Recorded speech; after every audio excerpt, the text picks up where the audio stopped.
guys.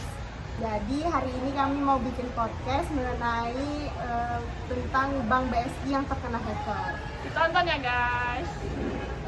Jadi kan yang kayak kita tahu nih, ada berita beberapa bulan lalu itu Bank Syariah Indonesia atau BSI itu terkena hacker. Nah, datanya itu kan diambil oleh hacker-hacker.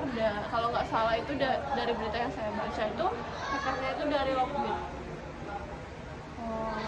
Nah, jadi saya juga ada beberapa membaca berita sedikit nih mengenai hacker di Bank BSI itu terjadi serangan itu terjadi karena ada perangkat komputer yang lama itu yang ada di kantor cabang BSI.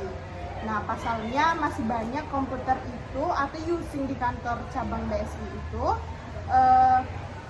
masih menggunakan visi-visi yang lama. Itu kan masih ada USB. Kadang orang masih bisa masukin virus juga dari visi itu. Jadi virus itu bukan cuman dari online. Kadang-kadang dia masuk melalui visi-visi tua itu. Nah, terus juga hacker yang terjadi pada Bank BSI ini juga merugikan banyak penggunanya, karena kan dari data yang didapat dari Bank BSI ini, hacker itu menghubungi nomor nasabah Bank BSI itu untuk melakukan pemerasan luntas sejumlah uang karena datanya sudah bocor. Jadi juga itu banyak kayak puluhan juta lah kerugian dari Bank BSI itu untuk kayak di hacker nasabahnya. Nah, karena kejadian hacker ini, jadi Bank BSI itu harusnya sih lebih berhati-hati lagi, harus memperbarui memperbarui programnya, sistemnya supaya lebih aman lagi untuk nasabahnya. Jadi nasabahnya juga jadi lebih percaya untuk menggunakan Bank BSI, harusnya sih.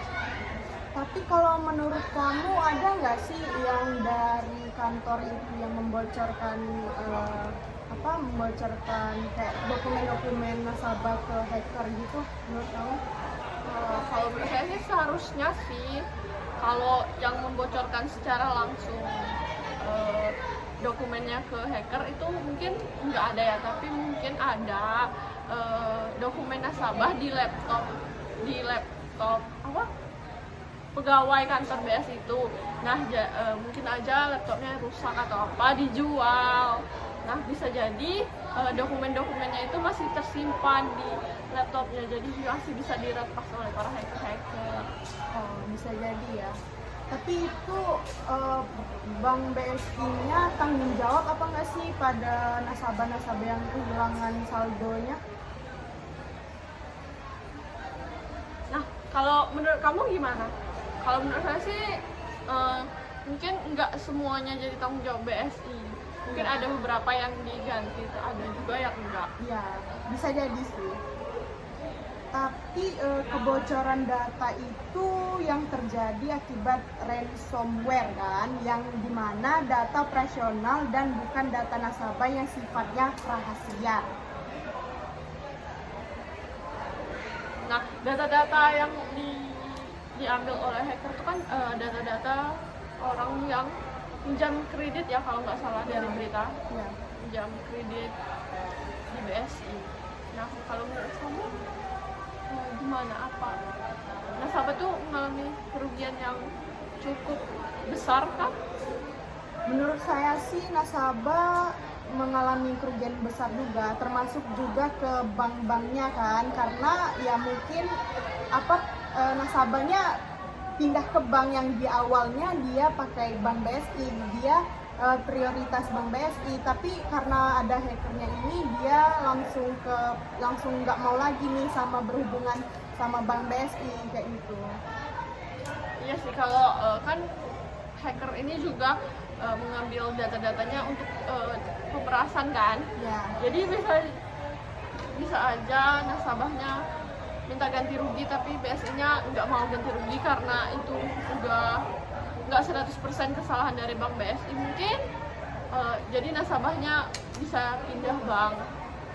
Bisa jadi sih dia kayak yang pegawai sipil-sipil gitu kan, yang awalnya dia Bank BSI nih. Nah, tapi karena adanya kebocoran data dan hacker segalanya, itu mereka langsung pindah bank, langsung kayak aku kalau nabung di BSI aku mengalami kerugian besar deh karena hacker dan segalanya kayak gitu. Dari yang berita yang saya baca tadi, barusan banget tadi saya baca berita itu di kompas.com kalau nggak salah, itu mereka menjabarkan kalau BSI itu mengalami kerugian para hacker itu meminta BSI untuk menebus data itu dengan membayar mereka sebesar 290-an miliar. Itu tuh jumlahnya cukup besar. Besar ya. Kayak itu kayak mana mau gantinya, mau ganti nasabah, mau kayak gimana? 295.000 itu uang yang besar banget gitu. Nah, ada pula seputar BSI ini yang mengalami gangguan sistem layanan sampai dugaan serangan cyber, di mana nasabah itu sangat mengeluhkan atas layanan dari BSI ini.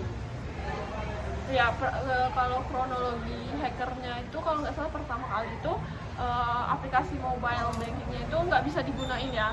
Aplikasi mobile bankingnya itu gangguan terus, error terus, nggak bisa digunain. Jadi kayak dia mau narik pakai ATM kayak gitu kan? Nggak bisa digunain. Jadi nasabah itu ngeluh banyak banget di sosial media waktu itu, nasabah ngeluh kalau aplikasi mobile banking BSI mereka itu nggak bisa digunakan.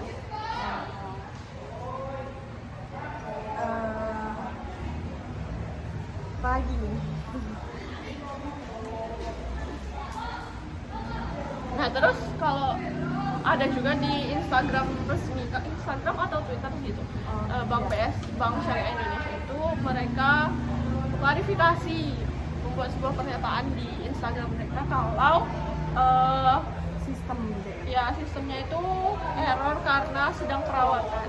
Padahal sebenarnya sistemnya itu sedang dihack.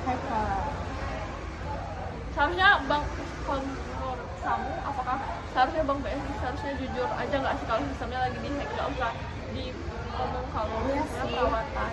Iya sih, harusnya diomong aja kayak banknya itu lagi bermasalah karena hacker atau itu pokoknya mereka tuh harus jujur lah. Jadi menurut kami itu Bank BSI mengalami kerugian yang cukup besar dan nasabah-nasabahnya juga mengalami kerugian yang cukup besar karena data-datanya itu diambil oleh hacker dan juga dijual di pasar gelap internet. Segitu dulu ya guys. Bye bye. Thank you for watching. See you.